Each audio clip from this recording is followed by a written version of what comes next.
morning NFC East, everybody. I look a little more awake today than I did yesterday, Tone DeShields, maybe because I actually did get 8 hours of sleep, although it wasn't in a row. I will say that. But happy Tuesday, everybody. What's going on, Tone?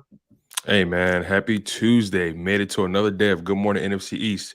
You know, you and I were talking behind the scenes, and you asked how many teams in this NFC East could make the playoffs, and it just shows you the fact that we're having this conversation. The NFC East has come a long way, Jeff.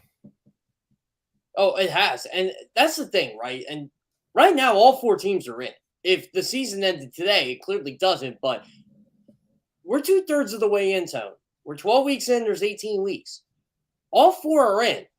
And, everybody gets mad when you mention, oh, well, I get tired of the season ended today. Well, no, it doesn't. But the Washington Commanders, the New York Giants, the Dallas Cowboys, and the Philadelphia Eagles have all put themselves in position to make the postseason. The Eagles can actually clinch a playoff berth this week, believe it or not. It's crazy to think about it. They need a couple things to happen, but they can clinch a playoff berth this week. And if not this week, definitely next week. That's just how everything's set up right now. But I'm looking at this as, you're right, this is a really good division. It's the best division in football. Everybody's good. Everybody is 2 games over 500 right now. And yet that will change because they're going to be playing each other over the next couple weeks starting this week.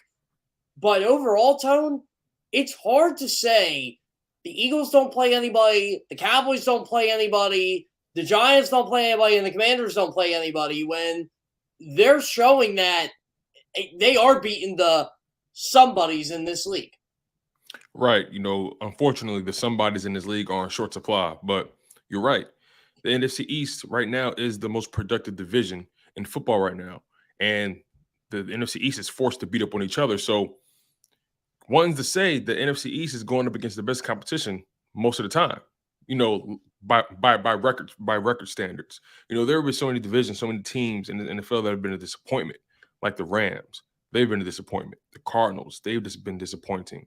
When you think about the AFC West, the Broncos, the Raiders, there are several teams who were thought to be one of the top tier teams in the NFL, and they've just not really lived up to expectations. Whereas though teams like the Philadelphia Eagles have exceeded expectations. The Commanders, I think they're kind of on par with what I thought they would be. I thought they'd be a little bit better, if I'm being completely honest with you. The Giants, they've exceeded our expectations. I think the Cowboys are on par with what I thought they'd be as well. So, there are just several teams who are playing above their means, and there are just teams who are just, playing below the mean.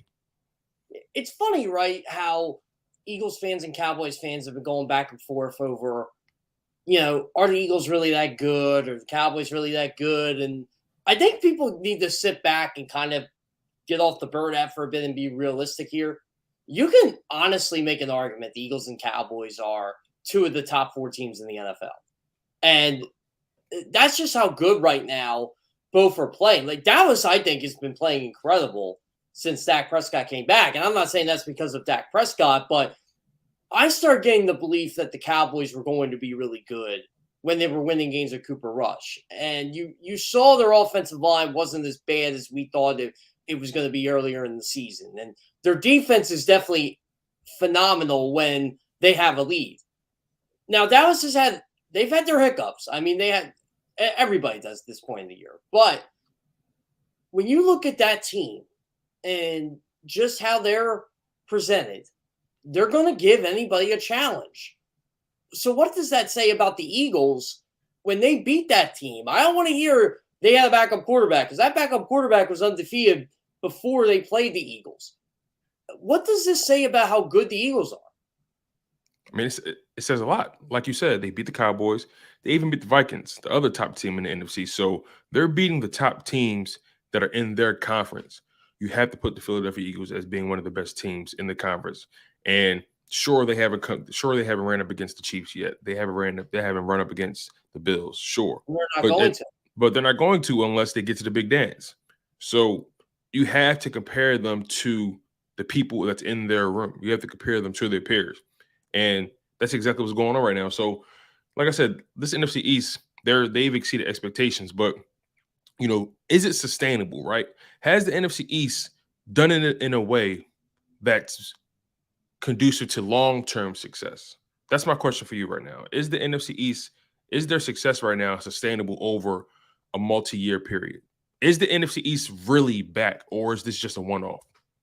Well, I will say this. This division does benefit from playing the AFC South and the NFC North this year. I think a lot of people know how I feel about the NFC North. I think the NFC North doesn't get enough talk about how bad they are. It's been bad every year. There's always a team that seems to win the NFC North by multiple games. Usually it's the Packers. Some years it's the 49ers. But the Bears are always bad. The Lions are always bad. As much as people make fun of the Commanders, when are they always like perennially at the bottom? And when they are at the bottom, what is that? 7 wins? So I look at that as, okay, the NFC North, they stink. The NFC East should take advantage of that. The AFC South always stinks. Like, Tennessee's a good team, but I feel like you can't take them seriously because the Texans are in that division. The Colts just never live up to expectations, no matter what they try to do. The Jaguars are on the rise, but again, they're 4-7. I mean, it's going to take a year or two for Doug Peterson to get that thing on track, but he can win the division sooner rather than later because the AFC South stinks. So you got to take that into account. Yeah, definitely. But definitely. look at the Eagles, though. I know I'm ranting on you. No, you're good. You're good. Do your thing. But look at the Eagles. I think they're built for long-term success. They have a franchise quarterback. The Cowboys seem to be in every year. Whether they can win a playoff game or not, or go to a Super Bowl, is we all know the end result. But they're good enough to be in every year. The Giants, they got some decisions to make this offseason, but they got the coaching staff. I think that's key. And the front office. Washington, doesn't it feel like they have a ceiling? Yes, right now because of the quarterback position, most definitely. But you said something interesting. The Giants, yes, they have to make a few decisions this offseason as well. But you can't take that away from the Eagles either. The Eagles have to make a lot of decisions this offseason. They have to make a decision on Jalen Hurts' contract. They have to make a decision on multiple players that are on 1-year deals, right? So is it fair to say that the Eagles still have a lot of work cut out for them? They still have a long way to go to make this sustainable? I think they know what players they're going to keep. I think they're going to do whatever they can to keep James Bradbury.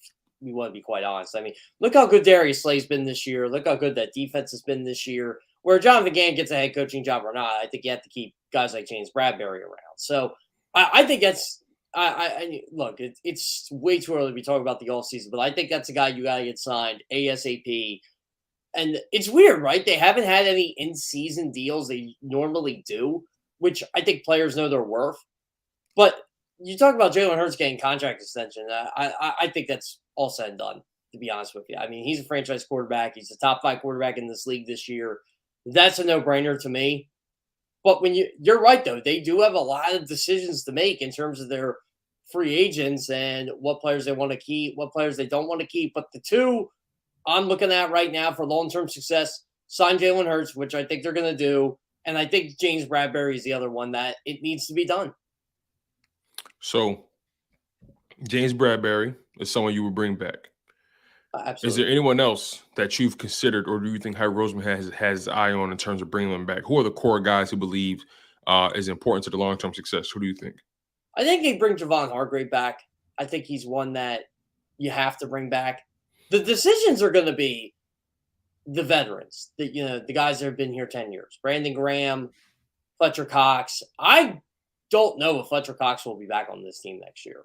He's getting paid a lot of money to basically be I don't want to call it's him okay average. to say it. I know. I don't want to call him average, but no, that's pretty much what that's he the is. exact word that I was thinking, if I'm being honest with you. Yeah, he's not bad. He's not bad, and he does make plays, but I think because we're so used to Fletcher Cox being Fletcher Cox. Yeah, I think it's the money, really. Let's be totally frank about it. Yeah. The money isn't equating with the production, especially since he's essentially a rotational guy with Ndamukong Suh and Hargrave and Milton Williams and all those guys, right? He's a rotation. At best, right now, he's a rotational guy, and that's okay. He's been in the league, and he's been in the league for 10+ years. It happens. You decline. You need to make the necessary decisions to secure your future, but also make your football future as comfortable as possible. So maybe he's not a bona fide starter anymore. He's a rotational guy at this point in his career, and that's okay. But the money has to reflect that, and I think that's where the disconnect comes in Yeah, with I Fletcher think he's Cox. still a starter. I just don't think he's a $14 million a year starter, if that makes sense. Like No, you're yeah, right. I think that makes sense. Yeah. Yeah, another guy too. They're gonna have to make a decision on TJ Edwards because Edwards has been really good, like Pro Bowl level good this year. But you got Nakobe Dean waiting in the wings. Do you want to sign TJ Edwards to a long term deal? Kaiser White's another one. I think Kaiser White does come back, but I actually think it's the opposite. I think they actually keep TJ. They move him from Kaiser and let N'Kobe take over that Kaiser role, right? And they, allow him to they could roam do in that. pass coverage. Yeah, I mean Nakobe Dean.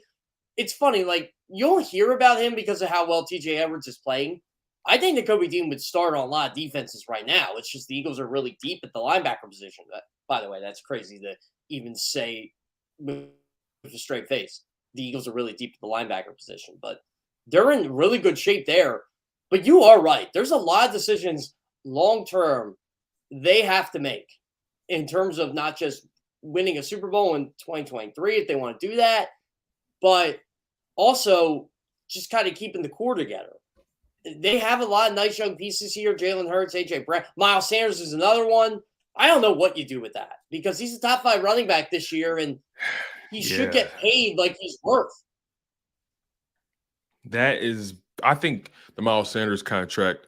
Oh, obviously the Jalen Hurts one is one of the more complex, but I think the Miles Sanders contract comes a close second in terms of just being a head scratcher. You don't know what to do with him because he's actually being more productive than he's ever been on the ground. He has 900 yards on the season. He has that. He's never really eclipsed that. Throughout his career. Granted, he's never played a full season because of his health, but Miles Sanders is on a career pace right now. He already has a career number of touchdowns. He's on a career pace as far as yards. His carries are about the same. His yards per carry is about the same. About the same. He's averaging 5 yards a carry. He does Miles that every Sanders year. is one right, and he's one of the unique running backs that really optimizes this. This because you wouldn't consider Miles Sanders a bell cow. He's typically out there first down, second down, depending on the third down situations out there. But for the most part, he's out there first and second down, and he's splitting carries with Kenny Gainwell and Boston Scott. So it's like, guys like that, they have averaged 4 yards per carry behind his offensive line, but you clearly see the distance that Miles Sanders has on guys like that, and you see Miles Sanders' value. It's interesting. You see what a Miles Sanders looks like when he's highly motivated because he's looking for a contract. He's looking for something long term. It's crazy how this was always in him. It was just a matter of the proper motivation. How should the Eagles feel about that, right? Granted, it's been health That's mainly for everybody him, though. but That, he's been really productive this year. that's everybody though. And the thing is, I've been beating the drum how good Miles Sanders is for years. He's just been hurt a lot. And yeah, it's nagging him. But again, I don't think people realize how often running backs get hurt. Like Derrick Henry all of a sudden has injuries every week. It's called breakdown. And Derrick Henry's what, 29 now? It's Nick Chubb battles injuries every week. You just don't hear about him because Nick Chubb's always on the field.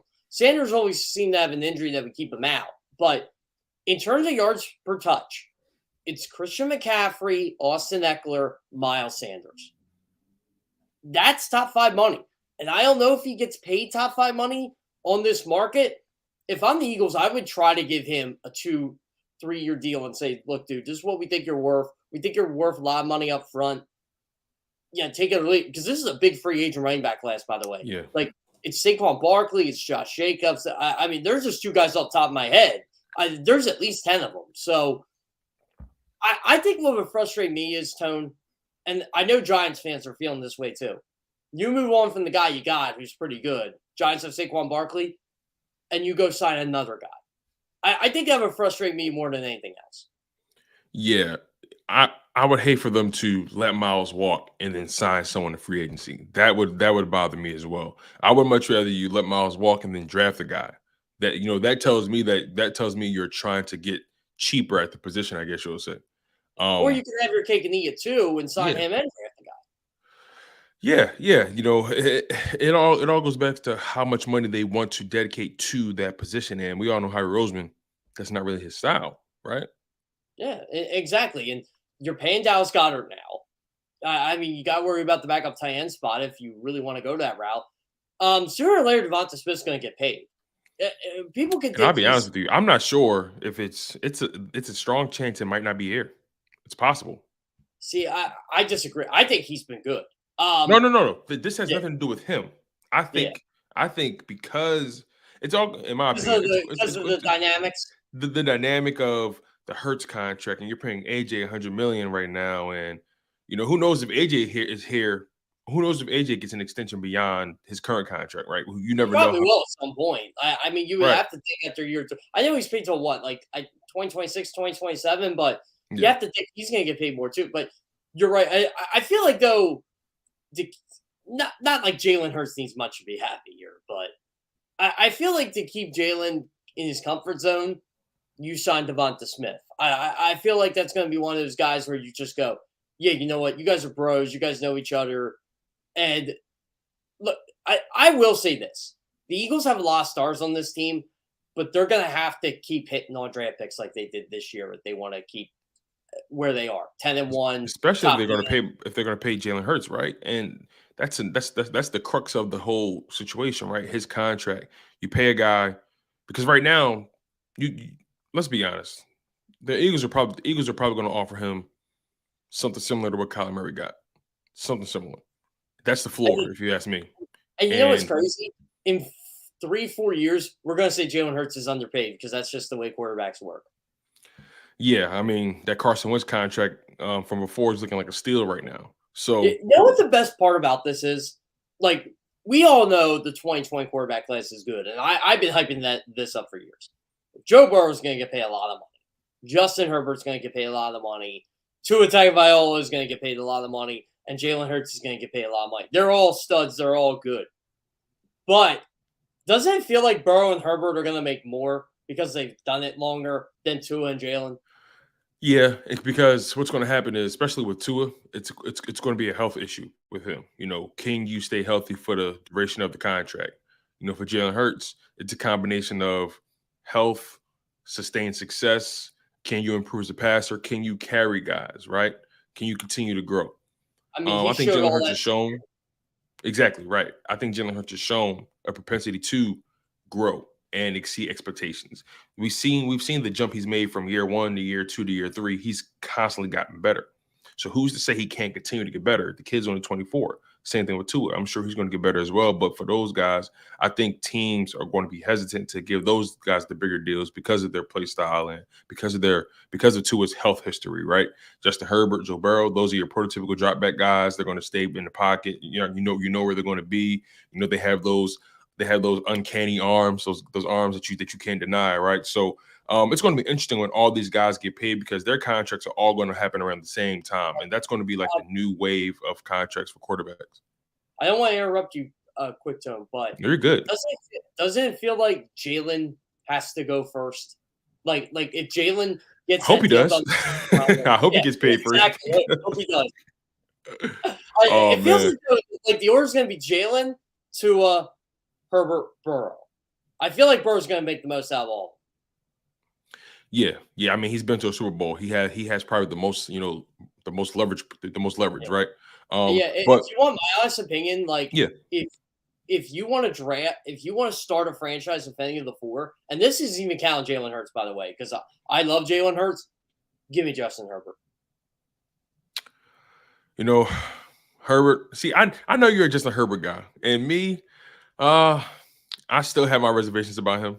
But that's another conversation for another day. Yeah. We got plenty of shows to go on this and plenty of all Definitely. But behind the scenes, we have our guy Rob Ellis in the virtual green room, the host, the head guy in charge in sports take, man. He directs traffic. He handles those electric personalities with Derek Gunn and Bear Brooks. The guy does an amazing job at that. So I'm really excited to have Rob Ellis on the show today, Jeff. Any final words before we hit this break? I'm always excited to talk to Rob. I'm glad he was able to come on today. We're gonna have some fun talking as we get to the final third of the season here. I can't believe it, Tone. We're going to have December football come Thursday. It's gonna be awesome. Hey, listen, man. The Philadelphia Eagles are 10-1. Hopefully, it goes beyond December. You guys are locked in on Good Morning NFC East. He's Jeff Kerr. I'm your guy, Tone DeShields II. Next up, we have our guy Rob Ellis. Keep it locked, you guys. You do not want to miss this.